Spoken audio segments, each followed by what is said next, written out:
दीन की निस्बत से मिलने की तौफीक अता फरमाई। जो कुछ भी करता है अल्लाह ही करता है, अल्लाह के अलावा कोई कुछ नहीं करता। वो वहदहु ला शरीक है, उसका कोई शरीक नहीं, ना उसको कोई हमसर है, ना कोई सानी है, ना कोई साथी है, ना वो खाता है, ना पीता है, ना सोता है, ना उसकी किसी से रिश्तेदारी है। वो बेनियाज ज़ात है, वो समद है, वो बेनियाज है, वो खालिक है, वो सबको पैदा करने वाला है, वो राज़िक है, वो सबको रिज़्क़ देने वाला है, वो समी है, वो सबकी सुनने वाला है, वो बसीर है, वो सबको देखने वाला है, वो अलीम है, वो सब कुछ जानने वाला है, वो अलबारियु मुसव्विर है, वो ही जान डालने वाला और सूरतें बनाने वाला है, वो अल हय्यु है, हमेशा हमेशा जिंदा रहने वाला है, वो अल कय्यूम है, सबको कायम करने और संभालने वाला है, वो वहाब है, सबको अता करने वाला है, वो कहार है, सबको अपने काबू में रखने वाला है, वो जब्बार है, जबरदस्त है, वो अल-मोमिन है, अमन और ईमान देने वाला है, वो रहीम है, बेहद रहम करने वाला है, वो रहमान है, बड़ा मेहरबान है, वो अल्लाह है जो हम सब पर मेहरबान हो गया, जिसने हमें इंसान पैदा किया, जिसने हमें जमीन पर अपना खलीफा मुकर्रर किया,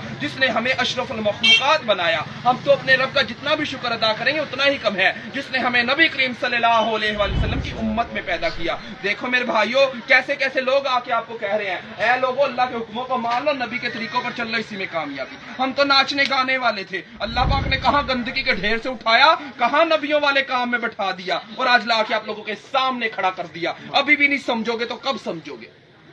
अभी भी नहीं समझोगे तो कब समझोगे? अल्लाह तो गिरे पड़ों को उठा उठा के आपके सामने खड़ा कर कर दिखा रहा है। अल्लाह कहेगा मेरे भाइयों, मैंने उल्मा भेजे, मुफ्ती भेजे, कारी भेजे, दीन के दाई भेजे, हत्ता के नाचने गाने वालों को भी हदायत दे के आपके सामने खड़ा कर दिया था, और वो भी यही कह रहे थे, लोगों अल्लाह की तरफ आ जाओ, वहां कोई उज़र चलने वाला नहीं, अल्लाह दुनिया में सारे उज़र पूरे किए जा रहा है। तो मेरे भाइयों, कब तक गफलत में सोते रहोगे? आखिर एक दिन बेदार हो जाओगे। इससे पहले कि दुनिया की गिरफ्त हम पर मजबूत हो जाए, खुद को इसकी कैद से छुड़ा लो। अल्लाह की तौफीक और सआदतमंदी की बात समझो, अल्लाह का फजल और करम समझो कि अल्लाह पाक ने पाकिस्तान मुल्क को अंबिया वाला काम दिया, नबियों वाला काम दिया। नबी करीम सल्लल्लाहु अलैहि वसल्लम के दीन का परचम पूरी दुनिया में लहरा दो। अगर हम जैसे नाचने गाने वाले इस काम को मकसद बनाकर कर सकते हैं तो आप लोगों के लिए कोई मुश्किल नहीं है।